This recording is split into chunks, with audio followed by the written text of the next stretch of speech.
Totally Football Show. Today, after a mad summer of cash splashing and ahead of a bold new campaign, we're looking at this season's title favourites. Can the best team in the world make top 3 in England? Will Liverpool play Wirtz now they're playing Birds?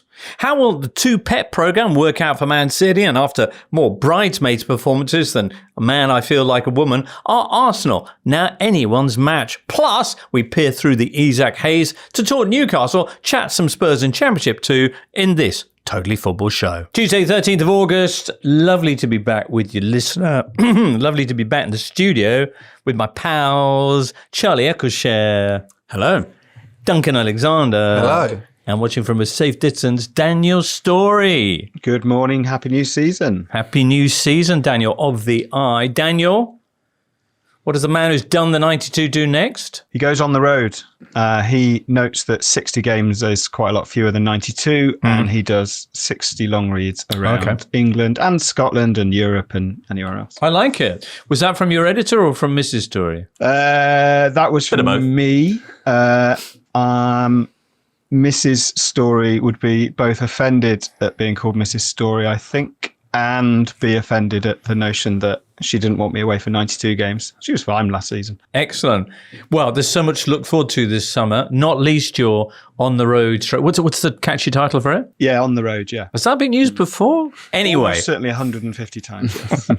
Anyway, so much to look forward to in this new season. Loads of new faces. Crazy summer of spending. Not sure what the kind of total figure is so far on Premier League's outlay, but I'm thinking it's going to be mad. Of all the players coming in or young faces breaking through, which ones have got you most excited, Duncan Alexander? I mean, there's so many. I enjoyed seeing Florian Wirtz in the Community Shield. Indeed. Darting around, playing balls where you're like, oh, didn't know you could pass like that. That's good. I'm pretty excited about the prospect of Sesko versus Gyökeres on the opening weekend. Ooh. Just a narrative Classico to kick the season off. Obviously Sesko might start on the bench, but yeah, I mean, that's going to be very much a here's what you could have bought scenario. But yeah, I mean, I think it's been notable, isn't it, that pretty much every club, bar maybe Fulham, and some Spurs fans would also raise their hands, but everyone's splashed out. And yeah, it's no matter how jaded you feel in May, when August rolls around, the excitement and mount. Shuffle the deck. We're ready for a fresh hand of action, Charlie. Yeah, those were some of the ones I was going to say as well. I mean, Ekitike was at Liverpool, but definitely having a guy like Wirtz come in for that amount of money, just buying a seemingly ready-made start and have it. I mean, like, I think the most exciting thing about transfers is always a number 9, the kind of, will they score in their debut? And, you know, this feels like a big summer for number 9s. I'm curious to see how Trent does at Real Madrid. Yeah. Sort of an opposite one of these. And Zubimendi looks like being quite a player. Perhaps narrative changing at Arsenal. I'm pretty pumped to have a look at Grealish, Jack Grealish at Everton, as well as all the names you mentioned. Esteval lining up for Chelsea after his banging goal against them in the Club World Cup. Daniel, if you're still talking to me, who are you most looking forward to seeing? I'm looking forward to seeing Morgan White. Morgan White after he signed a new signing in July. That was good. And the shamelessly hipster answer is Maxim de Kuiper, new Brighton left back. Oh, looks really, really kind of exactly what you'd imagine a Brighton left back look like flying at the pitch and flying back. They've obviously loaned out or got rid of Purvis Estupiñán to Milan, I think. Yep. So yeah, he's going to start, and he looks like one of those players that in 3 months' time Chelsea will try and work out why they haven't already paid £60 million. I was going to say, how long till he's downing tools to get that Chelsea move? Yeah. Well, good luck to him. Speaking of downing tools, of course, the build-up to the new season very much dominated by the tale of one man and his desire to break free of that gilded prison up on Tyneside. We'll come to that very, very shortly, but the bulk of today's show, the plan is that we're going to be looking at, as we start our Premier League preview, we're looking at the contenders for the number 1 slot, the big 4, if you will, which I've kind of got down as Liverpool, because they're the champions, Chelsea, because they're the world champions, Man City, because Man City, and Arsenal, because I will not learn. No Man United in there, which I know based on last season's result is not a surprise, but because it's Man United, there's still a bit of a twitch thinking, ooh. And no Europe. and I know Europe. they've signed a load of players. So The no Europe thing is just ever since Leicester. Yeah. Well, I was consecutive seasons, Napoli. wasn't it? Because Chelsea did it. Chelsea then won the Premier League in 2017 without Europe. Yeah. I do think more than ever now that does make a massive difference. Like when No you're talking Europe. about eight game In group football, stages. as in the country. Get the players on the grass and they learn so much. They learn more on midweek days than weekends. Scientifically proven. Daniel, should we have included United as opposed to holding them back to our second preview show? Actually, to draw in the listeners for that, because they're always a bit of a... What? I don't want to be all Harry hot take, but I don't think Manchester United will win the Premier League. They seem to me to have bought sort of luxury items when they still have the need for... I mean, it's still the same defence, goalkeeper and central midfield is my point. And we should probably point out that Cunha and Bremo were the two big overperformers on XG last year, and Sesko did not exactly rip up the goal-scoring charts in Germany. Now, that doesn't really mean that much because, they might all click and it might be lovely. But, yeah, I think they're very much a wait and see how they start. Wait and see until Thursday. I got them down as when in our second preview show, we'll go deep on Man United. We're also today going to be looking at the other two teams who did make the Champions League, one of whom was Spurs, courtesy of that Europa League victory. The other one is Newcastle, who I read in The Athletic, their fans have won this season's prize as the most pessimistic ahead of the new campaign. This ties in largely with the story we were just referencing, Alexander Isak's desire to do one. There's been fresh talk of that this morning, Tuesday, as we record. So let's begin today by quickly wrapping up with George Caulkin, live from Tyneside, what exactly the situation is with Alexander Isak and whether he will end up giving the Magpies the bird. George Caulkin joins us now. Let me tell you, I'm loving life. Excellent. Newcastle top of the table, I read. Top of the pessimism table. Top of the pessimism table. But yeah, that's a very optimistic way of looking at pessimism, yeah. Are fans right, Newcastle fans that is, are they right to be so concerned about the season ahead? I mean, it's a very interesting one, isn't it? I mean, as someone who's watched Newcastle all my life, and as someone of a certain age, I'd always thought about winning something, that being the sort of the final goal. They did it a few months ago, and so bigger picture, I don't really care anymore. But I don't suppose that's like the answer you want to. I mean, it has been, it's been a very weird summer. For the first time after 3 transfer windows without bringing in a first team ready player. They had money to spend. They're trophy winners. They're in the Champions League for the second time in 3 seasons. They've got a fantastic coach. They've got a fantastic team in the old-fashioned sense of the word. They've got some great players. There was a lot to look forward to, but it's been a real mess. There've been a host of rejections from their sort of top targets. They haven't got a sporting director. They haven't got a CEO in place, and hanging over all of it has been Alexander Isak. So, I mean, the big picture stuff that I said at the top in terms of, having a good platform to attack this season does remain the case. And if they bring in another couple of players before the end of the window, which I'm sure they will do, they could still go on and have a good season. But it does feel like a sort of crossroads moments for the club, I would say. And a crossroads moment for Isak, as you reference. Where do you think we're going to be in 2 weeks' time on him? I wish I could say. It's one of those sagas that has a multiple of truths and very few facts. So if you speak to the club, he's not for sale. Or to put that a different way, a valuation of £150 million, and they would need big replacements to come in as the days move on. That gets less and less likely. As our colleague David Ornstein has reported this morning, Isak is saying he won't play for the club again. The big sort of strategy this summer was to keep Isak. And hopefully to give him a better contract, an enhanced contract, possibly with a release clause. As the summer has gone on, that strategy has changed slightly, and it's been to try and tough it out. I mean, I think there's been that thought that if they can get to the end of the window, Eddie Howe can use his powers of motivation to sort of reintegrate him and get him back playing for the team. But at this point, honestly, I can't call it. And it's, it's really sad because he has been an astonishing player for Newcastle. He's their most complete centre forward since Alan Shearer, I would say. He was part of that incredible moment at Wembley. And for him to behave the way he has, albeit there's a context, to it, has just been really disappointing. The thing I don't really understand with this is that what leverage does Isak have? This reminds me a lot of Harry Kane in 2021 when I was covering Spurs. He had 3 years left on his deal. He said, I'm not coming back to training. He missed the first day. That's it. I'm done with this club. And Spurs are like, okay, well, City need to come in with a huge offer. If they do, maybe we'll think about it. But you're our player. You're under contract for 3 more years. You're not going.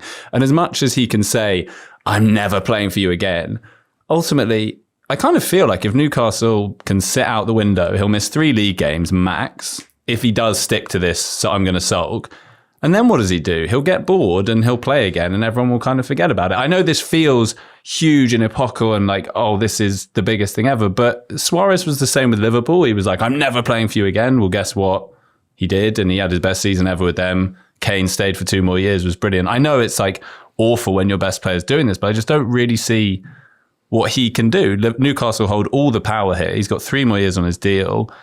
If he stays 1 more year, gives them a great year, they can then sell him next year and they'll still get huge money. Like, I don't know, it feels very... It's another tough summer for gentlemen's agreement. Yeah, but he doesn't really... he's got no leverage. I totally agree.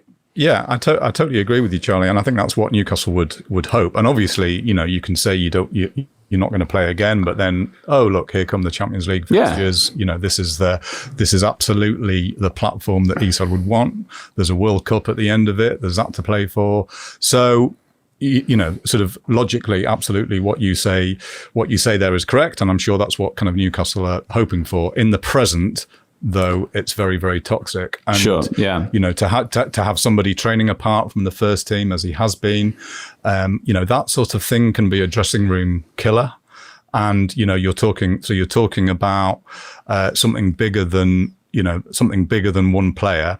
And I think, again, to look at it from a purely Newcastle perspective, this is the second summer in a row where there has been huge flux, at the top of the club, but then also around the dressing room. So you go back 12 months and it was Anthony Gordon who'd had his head turned by Liverpool. Ultimately, that didn't lead to anything. And ultimately, Howe brought the dressing room back round. But the first half of last season, it gets forgotten now because of how it ended up. But the first half of last season was a real struggle, and he had a dressing room. I don't want to say it was disunited, but there were rumblings in the dressing room. There were some players who were disaffected, and it took a massive effort to turn it around. And you can never say with any certainty how a season will go. So yes, Isak, can and could be reintegrated, but there's no guarantee that it leaves Newcastle facing a good season. And the options to bring in, should he leave, are getting fewer and fewer of the ones that were on Newcastle's list, I imagine. George, by the way, is there a good Newcastle podcast that people can keep abreast of Isak and Newcastle-related developments on? That's a very good question. Sadly, no. No, there are many good Newcastle podcasts. Pod on the Time, formerly brought to you by The Athletic, has gone independent this summer. We're really proud of our association with The Athletic. They've been brilliant in terms of helping us go independent. But yeah, we're relaunching this week, and with the same team, with the same usual mix of nonsense and more nonsense. And really, really excited about that. Okay. You were under contract for another 3 years, but you said there's no way we're integrating with these people again. And looking forward to hearing your new direction. The good news, let's talk about the good news for Newcastle. The trophy drought is over. The time where Derby is back as well. Yeah, I'm not sure if how many Newcastle fans would say that's good news. I love it. I love that day. It's just it's unique. It's different to anything else. It's different to any other. I'm not saying it's unique in the world of football. It's certainly unique to our part of the world, though. There is just that feeling of heaviness around the day, of meaning. In the past, it's been horrible in the sense that it's been one club dragging the other one down usually.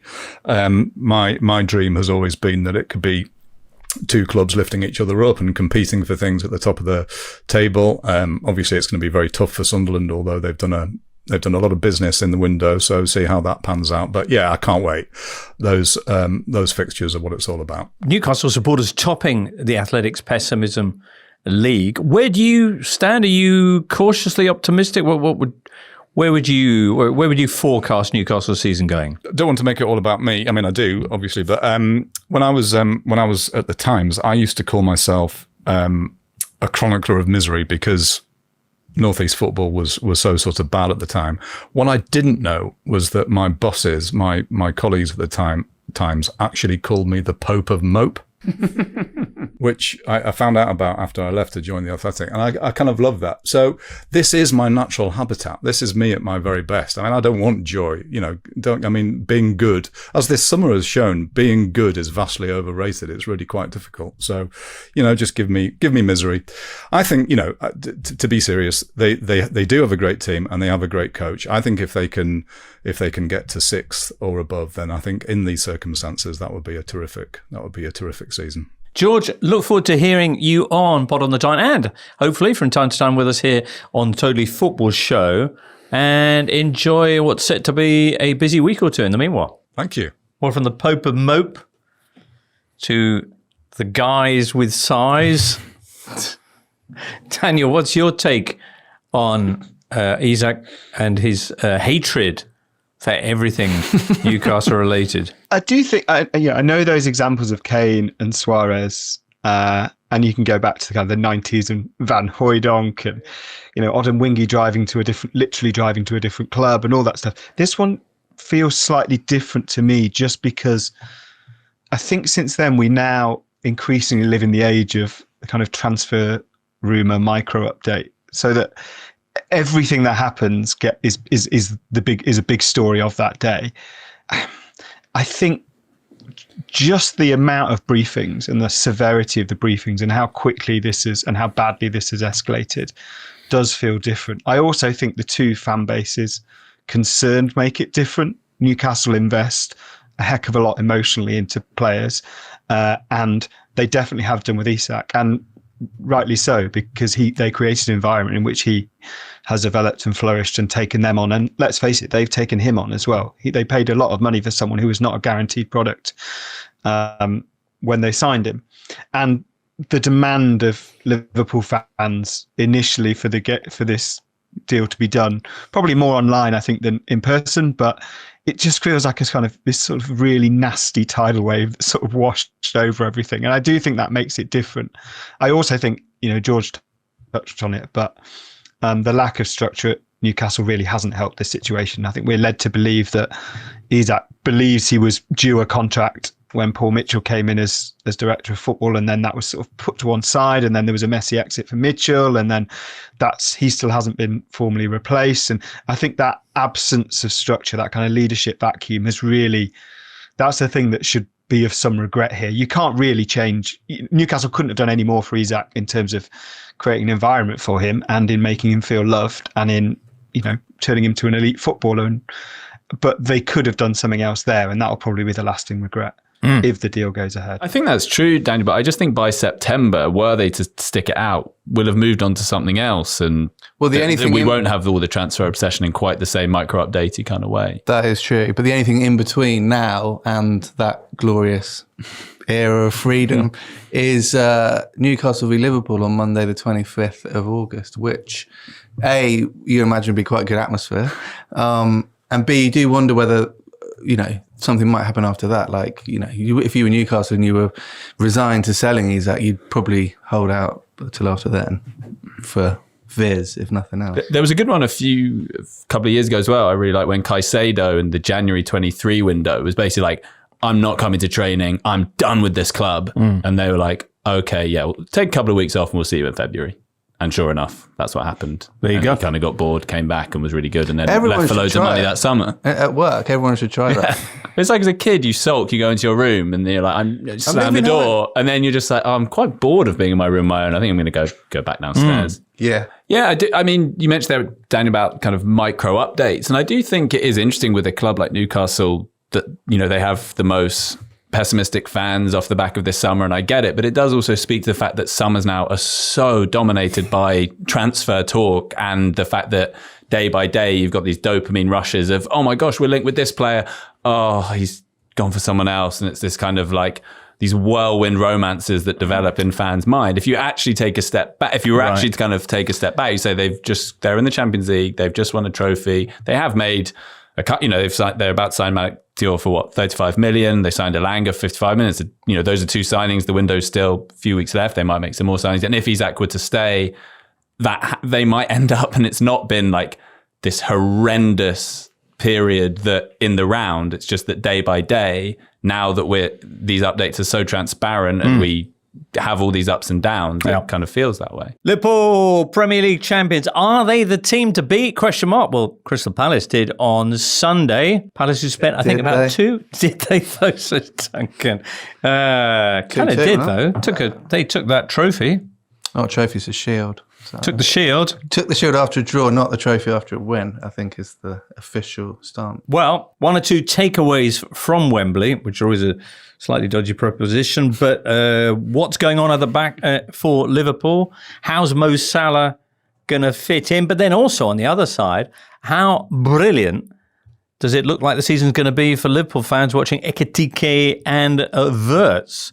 What do you think? Liverpool, are they the team to beat? Daniel? I really can't work them out. It's really unusual for a title winner to basically try and rebuild half a squad in the same transfer window, which is pretty much what Liverpool have done. Some of that was enforced by the sale of Trent Alexander-Arnold and the need to upgrade the forward line. And obviously part of that is the horrific circumstances surrounding the passing of Diogo Jota. But what Liverpool now have is to my mind, is a team that dominated last season because they were brilliant at controlling games, particularly with midfield.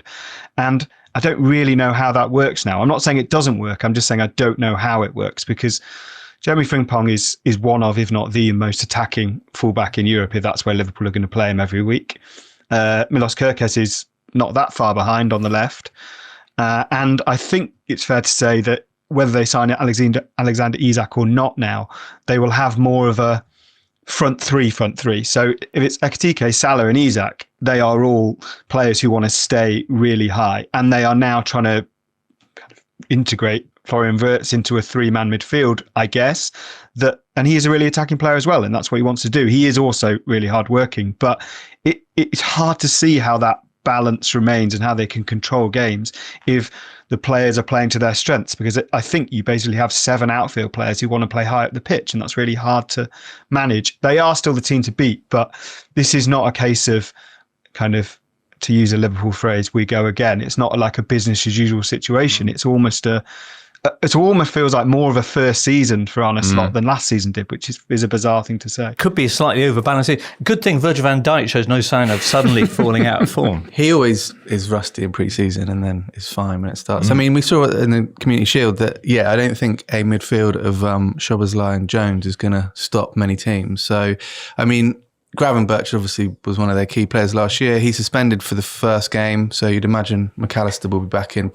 Has been managed carefully during pre-season. He's had a minor injury. So, I share Daniel's fears, concerns, interest. Delete is applicable. But I do think, just as this time last year, no one really had Liverpool as title winners, I do think everyone has just gone, oh yeah, they're going to win the league. I can't really make a case for anyone to win the league. Yeah, I've had this exact same thought, Daniel, that it is really unusual. And I think, and I looked at Ollie Kay's written in his piece that the last time the champions were the biggest spenders was 2019, and before that which was Man City, and before that was 2007, which was United. So it is quite rare for the teams which are in the league to I mean, although they're not the biggest spenders, and I hesitate to use this phrase, in net spend. This is true, but I think only 5th. True, but even so, unless they bring in Isak, in which case.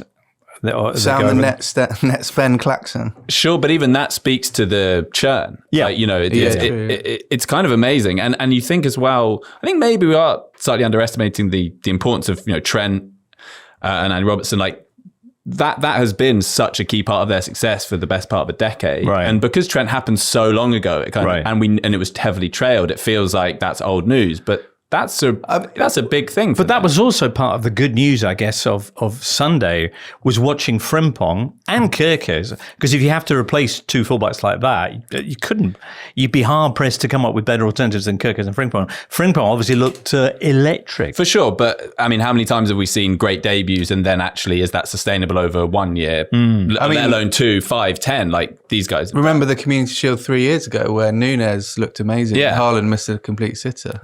And that, that's not to say that those two aren't great replacements. They do look ideal, but we're talking about two really critical players for Liverpool, on top of then all the change that's happened at the top end of the pitch. I mean, the counter is that Liverpool do still have Andy Robertson and they do have Conor Bradley, who would kind of almost solve those issues if they wanted to become less attacking. I did think Kerkez was caught out of position quite a lot on Sunday. But Robertson isn't what he was. I mean, he's clearly not. They don't deem him now to be at the level to be the regular starter. True, but that's when he's been playing every week. I think as a sort of occasional left back in big games where Liverpool need to defend more, I think he's still a pretty reliable option. Duncan, you don't see Liverpool as being a step above the other contenders? Not really. I think that you can make it just as good if flawed case for City or Chelsea or Arsenal. Okay. That's not to say Liverpool won't do it, but I do think none of the contenders is like, Manchester City were a couple of seasons ago, or Manchester United were at various points in Premier League history. They're all in a state of flux. They're all trying something new this season. I think as well, there's the Salah AFCON factor as well, and also just he's going to be away from mid-December to depending on how long Egypt are in the competition,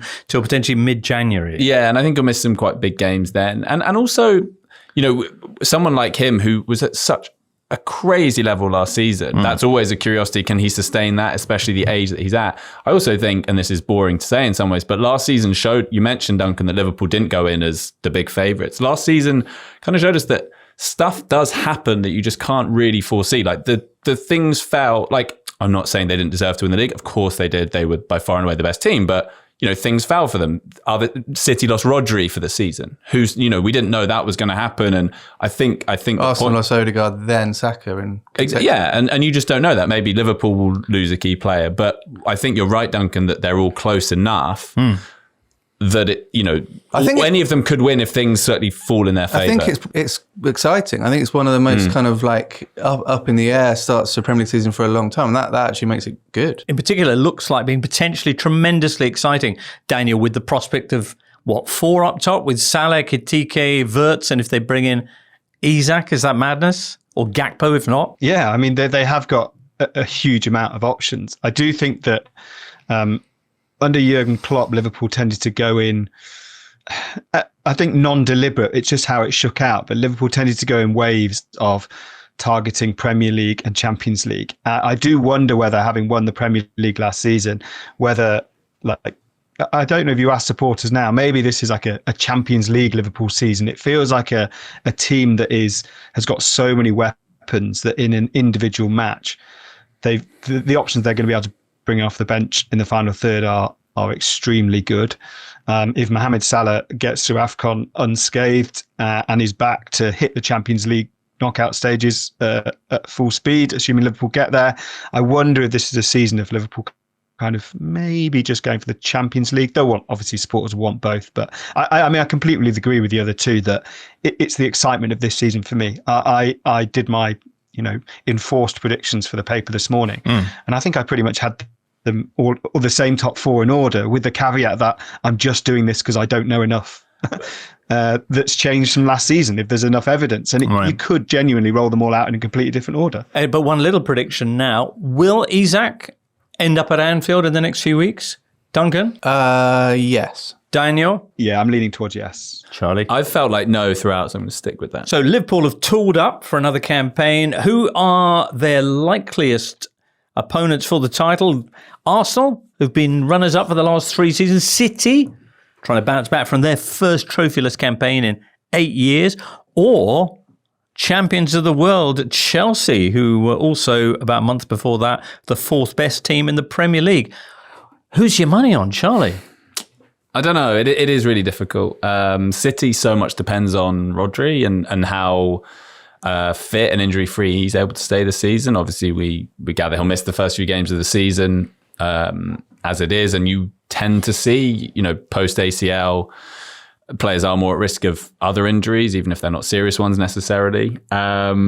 It's tough. I mean, like what's so kind of ridiculous about making predictions is all anyone really does is say what the status quo is. If you look at predicted tables, it's kind of what last season was, and we'll probably all end up. But this is a different team to the one that certainly started last season. A couple of the players came in January. You've got a bunch of other arrivals since then. For City, you mean? Yeah. For City, yeah. I mean, I guess given their pedigree under Guardiola, you'd have to say you'd imagine they'd be in the top two. And they've also got new arrivals on the bench next to Pep with Kolo Toure and Pep Linders joining Double Pep. Yeah. So what is that? Pep Linders, who was with Klopp in his heavy metal. And also James French, who was the Liverpool set piece guy. He's gone over to City. So City are kind of like, in some ways, they're the Klopp team now. So I think you can almost, if you took Arsenal's defence, Chelsea's midfield and City's attack and crunched them together, that would be a team that would... Would you rather have City's attack or Liverpool's attack? Well, this was a team to challenge Liverpool, I was thinking. Oh, right. That'd be difficult, wouldn't it, logistically? Yeah. But as we said before, they're all good teams, but with issues. And I think, unlike a lot of seasons, we don't know until the season starts how that's going to play out. Like Arsenal in pre-season looked a bit like last season when they were struggling to create clear-cut opportunities. They did a bit better against Athletic Club in their last friendly, but a lot of them, it was a lot of the same issues they saw last season. So there's a lot of things for these teams to fix, and we're about to find out whether they have. Charlie mentions Rodri's fitness as being the thing that City need to fix. Do you think that's the big question mark for you, Daniel? Yeah, there are three, really. One is undoubtedly Rodri, and I think it is a concern that he does seem to be getting those muscle injuries, having been very well managed minutes wise by Guardiola last season to try and ensure that doesn't happen, and it has still happened. My big question with City is it possible for players who effectively had a year off form wise to come back and be exactly what they were? Phil Foden was way off it last season for various reasons. Erling Haaland only scored 4 league goals from February onwards, which is it's completely off kilter for him. I just don't know whether adding new players to that makes it more likely for those players to get back really quickly, or actually it will take a lot more time for that to happen, and therefore whether they might be playing catch up again as they were last season. The kind of elephant in the room here, and the reason it's so hard to predict, is that the title winners last season only got 84 points. They did, though they tailed last 4 games when they'd won it. They only got 2 points. Yeah, so they it's slightly did, skewed. But second place was 10 points below that. So there's there is a significant gap to bridge for those players. We're talking about if we think that Liverpool are going to be at least as good as 84 points again, and I don't think that's particularly controversial, there is quite a big gap to bridge. And I think there are enough questions about City that that I'm not completely sold. I think they're third favourites for a reason, put it that way, which would have been an unthinkable thing to say 12 months ago. Well, am I the only one who, talking about Man City, Daniel mentioning an elephant in the room, thought he was going in a completely different direction? The Chargers, yeah. Sorry, Charlie, you wanted to make a point. No, well, I think that's an interesting point that Daniel raises about the can they lift themselves. All I would say on that is, if you remember in 2019-20, very similar season they had. Liverpool won the league at a canter and City were way off it, and it felt like absolutely the end of a cycle. It felt like players had lost motivation. A lot of them, we read, didn't want to play for Pep. They went and won the next 4. So who knows? I mean, I'm not saying that will necessarily happen again, but he has got previous Pep for regenerating in that way that Ferguson used to do. And the way that Liverpool are trying Pep to do now. Linders has seen that at Liverpool in the Klopp. Knows it better than anyone. Issues for City, issues certainly for Arsenal and Chelsea too, are there? Equivalent issues or fewer question marks? Chelsea are they the most intriguing question ahead of this new season? I mean, we're 2 years on from me saying they'd come second and being widely mocked for 2 years. But they're world champions now, so who's laughing now? No one. But yeah, I think they've probably got a high ceiling, Chelsea, but they've, the goalkeeping situation is still a concern. But I do think they've upgraded in attack, which is obviously what they needed to do. And they looked like a team transformed at the Club World Cup. They looked like a team that had assimilated what Maresca wanted of them, that with Delap and particularly with João Pedro coming in, no longer, that had shaken off those finishing issues, which had been a real problem. I think in some ways the Club World Cup was Maresca shaking off his own philosophy a little bit. He did cut loose a little bit more, which I think, obviously PSG found out what that can result in the final. So I think for me, it's whether Maresca kind of overthinks it a little bit this season and whether he can get that balance of getting Cole Palmer as a sort of creative fulcrum versus, there were points, particularly in the middle of last season, where it wasn't much fun watching Chelsea. They were very, very controlled. And I know the Chelsea fans were getting increasingly irate with how controlled it was. But yeah, I do feel like they've definitely got something. And their squad, through many, many years of purchasing players, it is very deep. 230 million odd this summer. Daniel, would your issues about Chelsea include the fact that they were at the Club World Cup right to the end and therefore had almost no preseason, and that Levi Colwill is out with a torn ACL and will miss most, if not all, of the season? Would those rank highly? Yeah, Chelsea are of this group of four by far the ones I'm least high on. I still don't think that defence, for all the money spent, I don't think the defence and goalkeeper are elite. Certainly not with Colwill missing as well. He was a really strong part of that. I still don't know. Like, if you push all their left wingers into one left winger, you get a really elite player. And if you push all their right wingers into one right winger, you get a really elite players. But I don't really see it. I don't think there's enough in them individually. The rotation of them might really work, but I don't see that. And as you say, they've also played 64 competitive matches since the start of last season, which at some point, we talk about the no Europe joke, at some point come February or March, that really has to both harm players in terms of energy levels, and also I think psychologically, a lot of those players who have played a lot of those matches are going to have a World Cup next summer, a really long 7-week World Cup in really hot weather. I just think psychologically it's quite hard to deal with that. I do think they've upgraded the attack. I think João Pedro already looks a better signing than I thought he might be, a kind of more ready to go signing.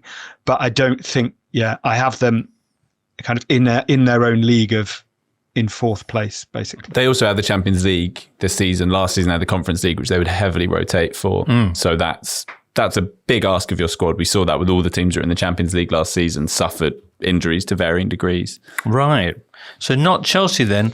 What about another London team, Charlie? What about the Arsenal? Yeah, I mean, I think they're the only team in top flight history that have come second 3 times in a row, and they've done it twice now. And the last time they did it, they then won the league off the back of those consecutive second place finishes. There's no reason why they can't. I mean, they've established some very strong foundations. In each of the last 2 seasons, they've conceded the fewest goals, and we used to talk about defenses winning titles and kind of think whoever had the best defense would win. I think that's probably flipped a bit, but it's still a great foundation to have. The question, last season, the injuries notwithstanding, the biggest issue that they had was drawing games. They drew so many games, and they were ahead in a lot of those games. And I think the issue they had was that they didn't, partly because of the injuries, they didn't have the firepower to bring on to close those games out.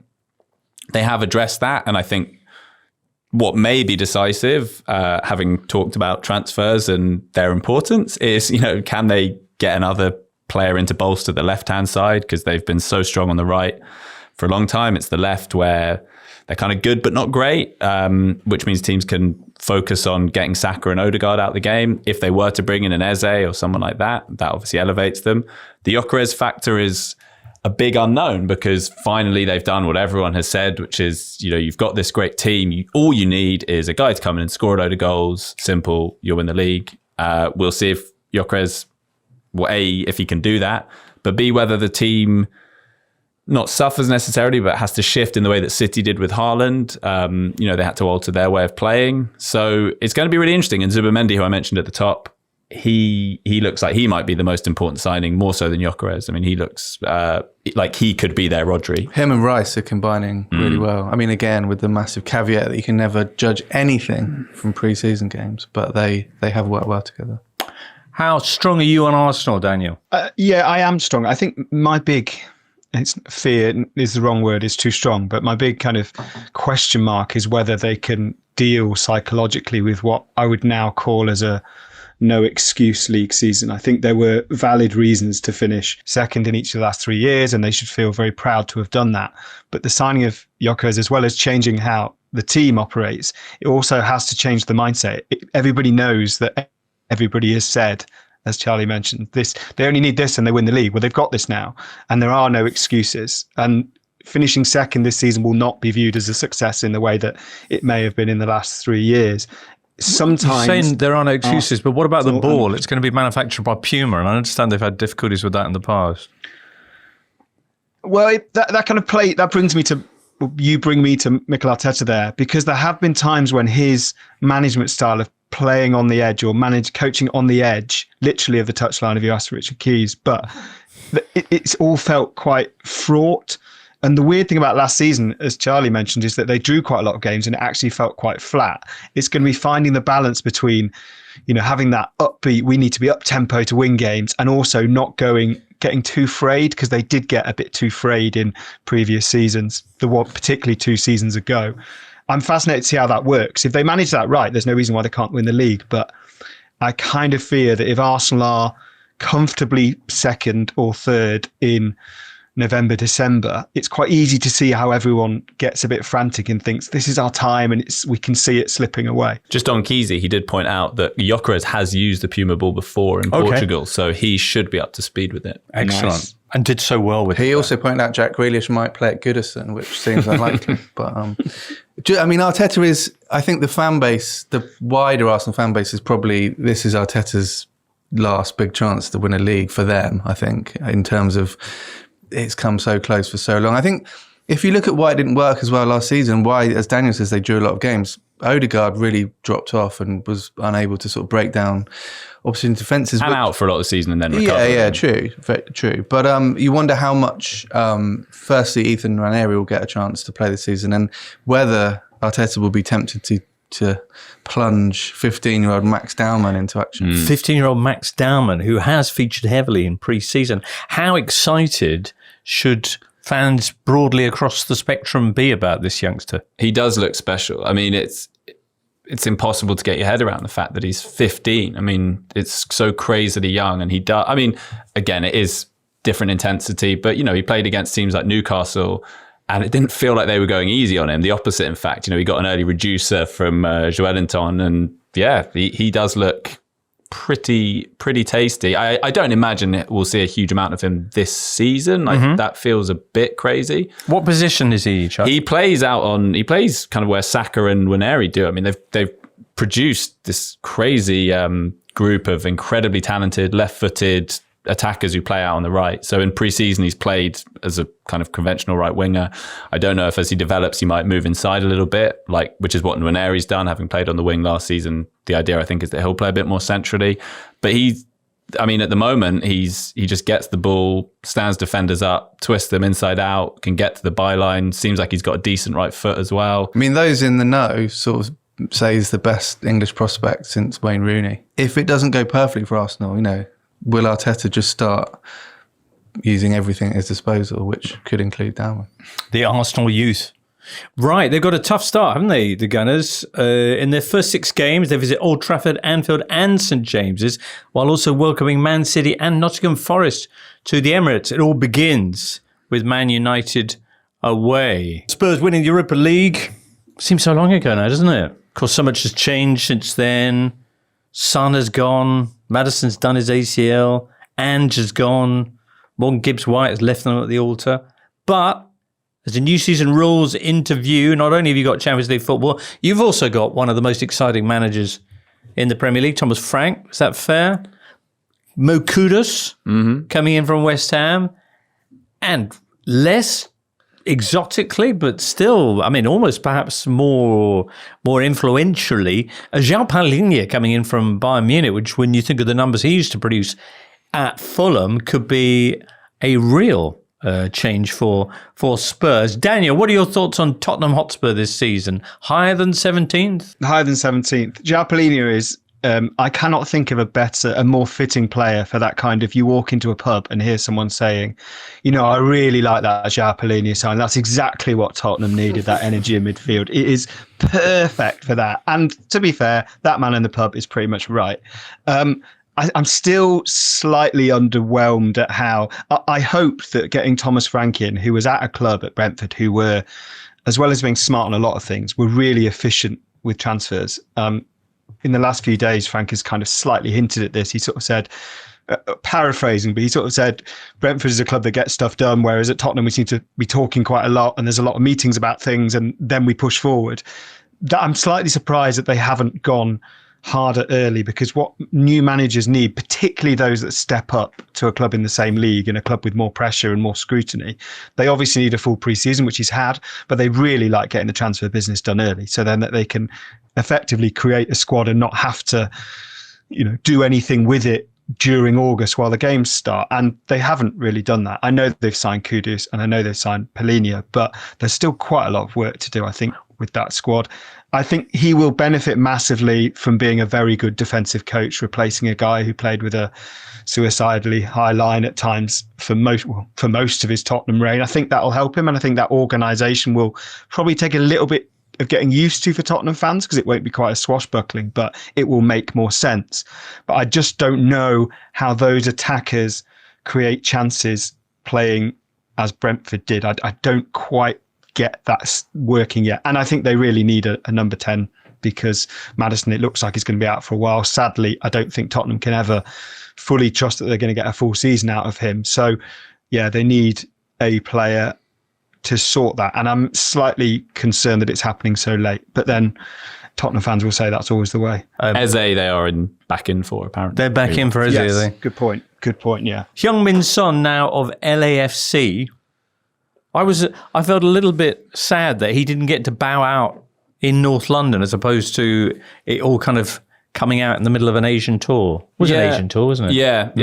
I mean, he may subsequently get I'm sure they will organise something, because he has been Mr. Spurs. He has been. I mean, it's incredible, really. But also, it was very sad. But I think the fact that he won the trophy just before, that made it feel like a kind of, he was leaving on a high. He'd done what he had always wanted to do. He'd sort of finally scaled that mountain. I think it would have felt very differently if he'd left, not with his tail between his legs, because he achieved so much, but because he didn't play so much in his final season, if the season had just petered out, and then he was always remembered as being the best player to have never won a trophy with Spurs and all of this, alongside Harry Kane, obviously. But he's got that. He had that crowning moment, and I think that's massive for his legacy and standing. Goodbye to one of the great XG overperformers of Premier League history. Right. One of the great two-footed performers as well. I think he had one of the highest, if not the highest proportion of goals with his weaker foot. Spurs this season? Yeah, I mean, it's funny because Postecoglou felt like this huge gamble where, like, it felt like in some ways the sky was the limit, but also that they could fall quite far. And weirdly, they sort of did both last season. I mean, they plunged in the league. I always found it so interesting covering him in the first few months, and you listen to him and he was so incredibly persuasive. And I think, where's this going to end? Either he's like, he is the Messiah, or maybe there's not enough substance. And yeah, it's kind of both happened. Frank is, I'd say, a very different extreme. Like, I think it's hard, and I'm not saying it won't happen, but it's hard to imagine them kind of being incredible under him. But at the same time, I think they'll be a lot better than what they were. They'll be a lot more organised. I think you even saw it, they played Arsenal in a friendly and they won the game 1-0 and they were very dogged. And I know ultimately Spurs won the Europa League by doing that, but that was kind of an extremist thing. But I think he'll be good. I think he'll get them back on a solid footing, and clearly they're going to finish higher than they did last season. But I think they should finish 15th. Yeah, I think they should finish quite a lot we should just underline how mad that last season was. The 22 defeats is the most in a 20-team season for a team that didn't go down. Ever? Ever, yeah. Wow. They had a goal difference of -1. They scored 64 goals, but let in 65. It doesn't make any sense. And you do worry slightly that if they get off to a slow start under Frank, it could be a bit Nuno. Well, reminiscent. Does he have a history of getting off to slow starts? He rather does. Lost 7 of his first 10 at Brentford. Bromby before that also didn't win any of his first 4. We shall see. They begin, Spurs, at home to Burnley, yeah, while Arsenal are away at Old Trafford, as we mentioned. City are at Wolves, and Liverpool begin Friday at home to Bournemouth. We'll get predictions from you all and check in on the Championship as well in a second or two. Spurs Burnley, of course, the fixture where Son produced his Puskás winning goal. December 2019. Just ran and ran. Brand new Premier League campaign getting underway. Officials getting ready.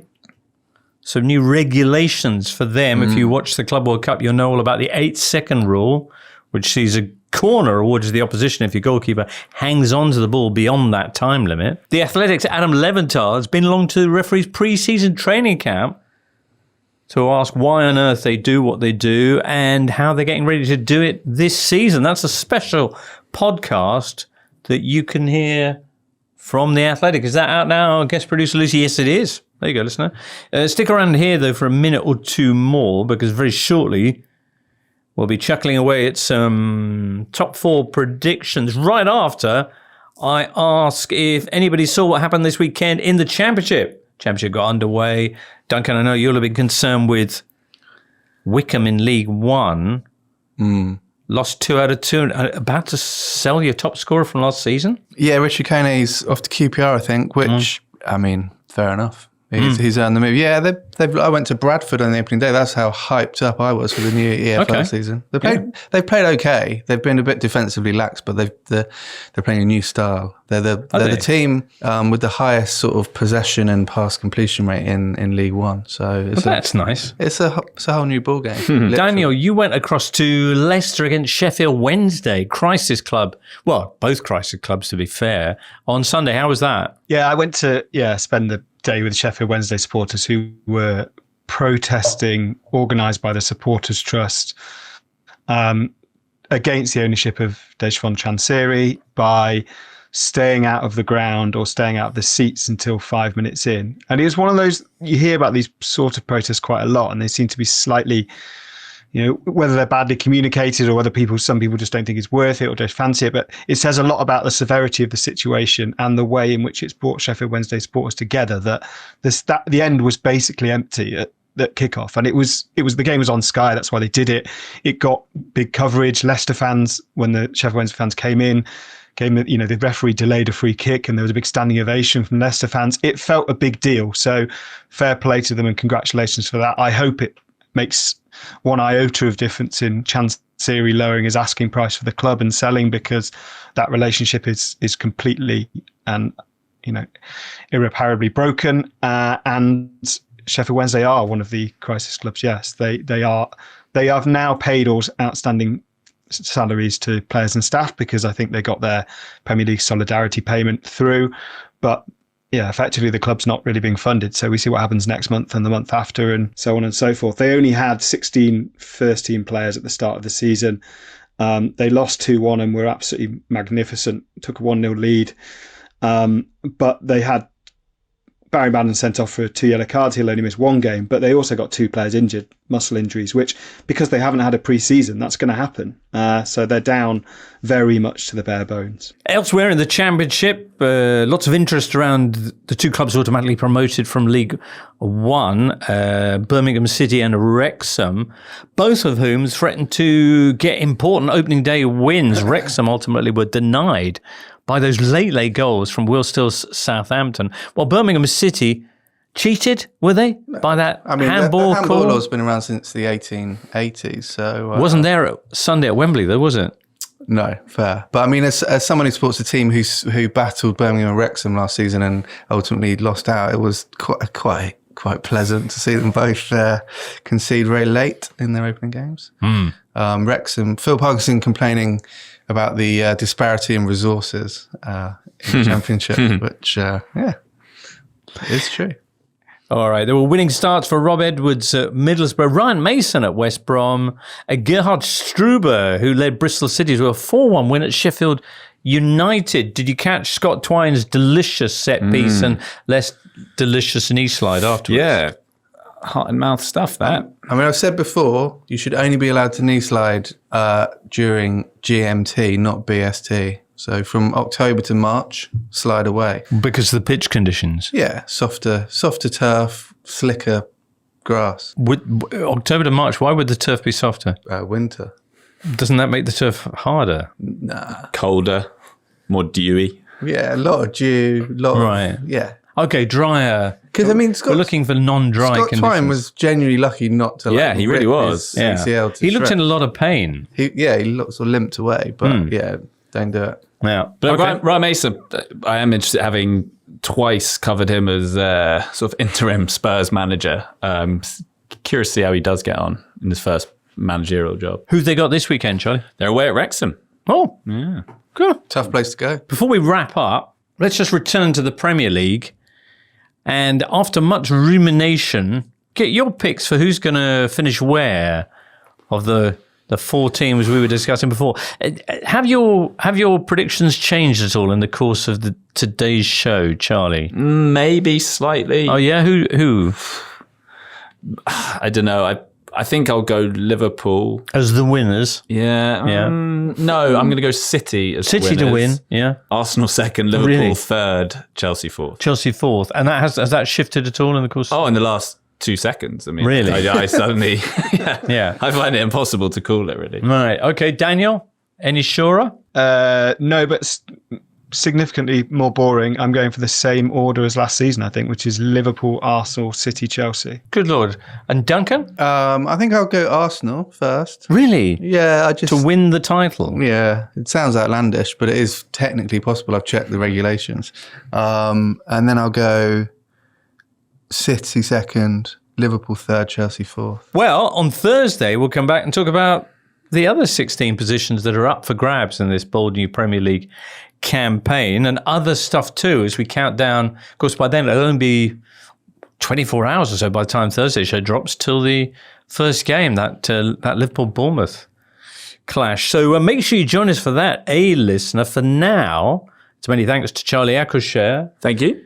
to Daniel Storey, and to Duncan Alexander, and also to George Caulkin, who joined us earlier, to producer Lucy, and you listener. Have a great week. And remember, by the way, that this season we'll be doing 4 shows a week on Totally Football Show. Not this week because there's no Euros show, but there is an extra show that will be with you at the end of the week, probably Saturday, which keep an eye out for, on an ear as well, for that. Anyway, that's enough of me rambling. From all of us here, it's goodbye. The Totally Football Show podcast is available 3 times a week, bringing you all the football news you could reasonably be expected to care about. We've got views, we've got stats, we've got analysis, we've got some of the best football writers around, and the whole thing is absolutely free. So have a listen on Spotify or Apple Podcasts or all the usual places by clicking on the link below.